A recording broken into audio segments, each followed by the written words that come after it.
ele está ainda em formação de elenco, só que ele já tem prova de fogo. Amanhã pega o Nova Iguaçu no Newton Santos, que não é essa baba, assim como o Caxias não é baba. O Nova Iguaçu não é baba também, é um jogo difícil. O Vasco tem ultimamente... Empate é pênalti? Empate é pênalti. O Vasco tem que ganhar o jogo. Se o Vasco cair, ele cai? Eu acho que ele fica muito pressionado, Papa, porque aí vai juntar a queda na Copa do Brasil, que é uma competição importantíssima, inclusive o Vasco conta no orçamento de chegar até as oitavas de final da Copa do Brasil, e ele, teoricamente, vai cair para o Flamengo no Campeonato Carioca. É muito difícil que ele se classifique contra o Flamengo. Então você perde a Copa do Brasil, perde o Campeonato Carioca para o seu maior rival, como é que ele entra no Campeonato Brasileiro? E aí é aquele papo que a gente sempre tem na nossa conversa, né? Ele pode até não estar demitido ainda pela diretoria, mas ele já está demitido pela torcida. Então é muito complicado se ele cair amanhã na Copa do Brasil. Né? Já não tem a simpatia do torcedor. Já chegou contestado, já chegou sendo criticado. Se ele sai da Copa do Brasil e perde para o Flamengo, amigo, é um forte abraço. Seja a diretoria tomando essa decisão agora ou um pouco depois no Campeonato Brasileiro. Perde 2, perde 3 no Campeonato Brasileiro, você perdeu tempo também de conseguir ter outro treinador que tivesse os 15 dias aí, ali até o Campeonato Brasileiro para treinar. Então, assim, se ele perde para o Flamengo o Campeonato Carioca e ele passa na Copa do Brasil, ele vai chegar no Brasileiro. Tranquilo, tranquilo. Até porque é muito difícil que o Vasco se classifique contra o Flamengo. Agora, se ele cai amanhã na Copa do Brasil, a pressão aumenta muito para ele, mas muito mesmo. Eu acho muito difícil que ele chegue... bom esse jogo? Vocês acham bom esse jogo para o Vasco jogar agora no meio de semana? O Vasco vai jogar... Antes de enfrentar o Flamengo? O Vasco vai jogar... mal ou bem, poderia ter sido pior. Porque se o Vasco enfrenta uma viagem, o Vasco não vai viajar. Vai jogar no Rio de Janeiro. Não, eu tô falando o seguinte, o Vasco ganhando do Nova Iguaçu, que é o mais provável, o Vasco classificando contra o Nova Iguaçu, vocês acham que foi melhor ter esse jogo não, como preparação na semana melhor, ou foi pior? O melhor seria ter a semana tranquila de treinamento, como o Flamengo está tendo. Ah, sim, porque é um jogo eliminatório, né? Se for eliminado, a pressão que vai, não só para o jogo contra o Flamengo, mas para a temporada toda. Eu acho também complicado. Eu acho que o ideal seria o Vasco com tempo de treinamento para poder se preparar para o Flamengo. Não, concordo. Sempre a semana livre é melhor. E você, com um jogo no meio de semana, você quebra aquela concentração, né? Porque você tem 2 jogos ali para você pensar. E a gente tá falando de um clássico. Então é muito complicado. E o Carille entra naquilo que eu falei. É um treinador que não tem o DNA do clube. É um treinador que não tem a simpatia do torcedor. Então qualquer coisinha, a paciência é muito menor. No clássico, no final de semana lá no Newton Santos, uma parte da torcida do Vasco já tava xingando o Carille. Xingou. Tava 0x0 o jogo ainda. Sim. Já tava no segundo tempo. Mas tava 0x0 ainda. Ele demorando a mexer. Tava 1x0, se eu não me engano. Tava 1x0. Então já estavam xingando o Carille. Aí você tem esse jogo da Copa do Brasil. Depois você tem o Clássico.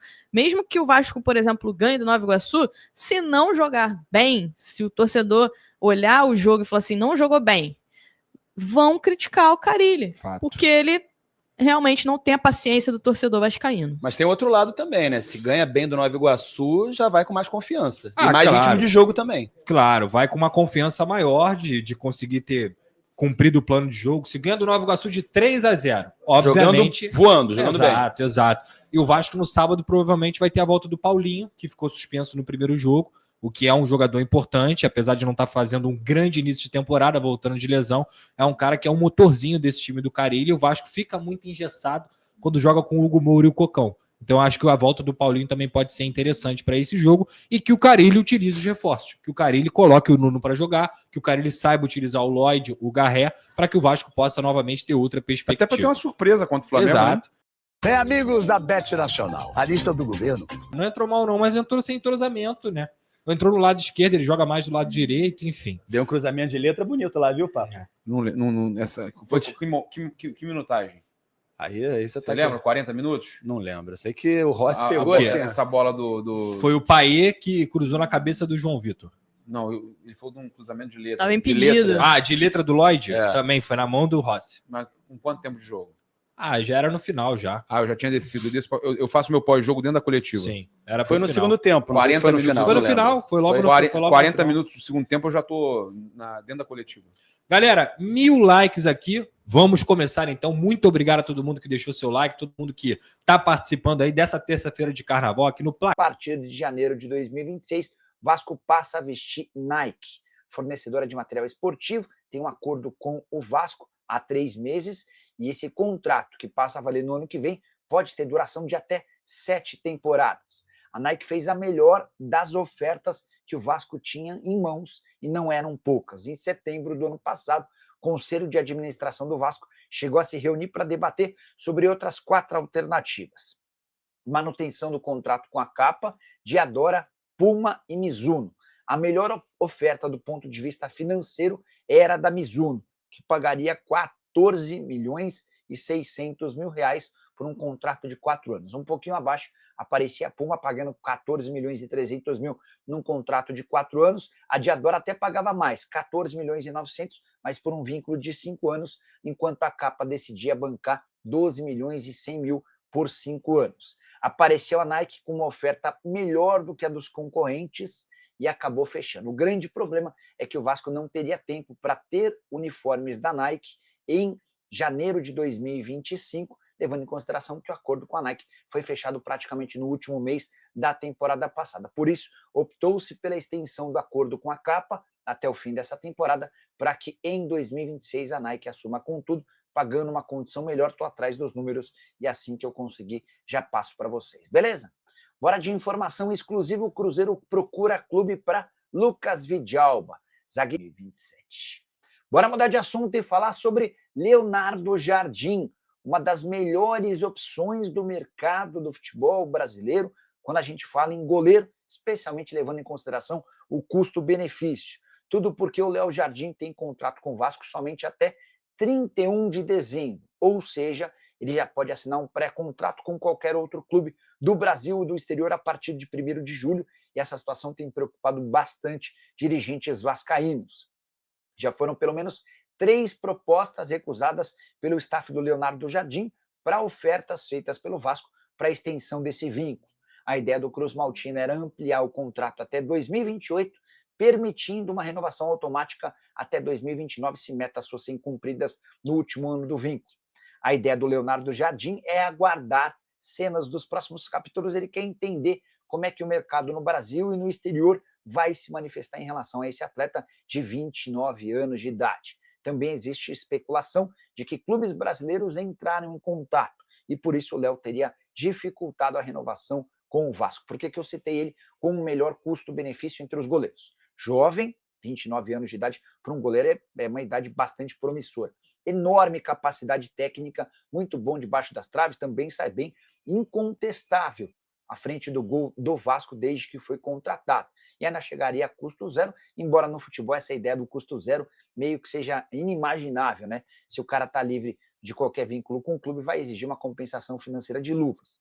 Mas diante desse cenário e com a dificuldade na contratação de goleiros, classifico Leonardo Jardim como a melhor oportunidade de mercado. Embora o Vasco ainda tenha a chance de tentar chegar a um acordo, deve precisar abrir os cofres para transformar o Léo Jardim em um dos mais bem pagos do elenco. Ele vale.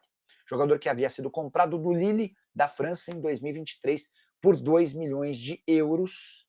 Se perder o Léo Jardim, além de ficar sem um grande goleiro, o Vasco ainda não recupera esse investimento de 2 milhões de euros. Caberia no seu time do coração, já usa o espaço para... Então, portanto, galera, você conseguiu acompanhar nesse momento as palavras do Pedrosa e também do Jorge Nicola sobre a situação envolvendo a equipe do Vasco da Gama, que vai enfrentar hoje a equipe do Nova Iguaçu pela Copa do Brasil. É a segunda fase, o Vasco que venceu a equipe do União Rondonópolis e agora busca avançar para a próxima fase da Copa do Brasil frente à equipe do Nova Iguaçu. O jogo vai ser realizado no estádio Newton Santos, né, no estádio do Botafogo.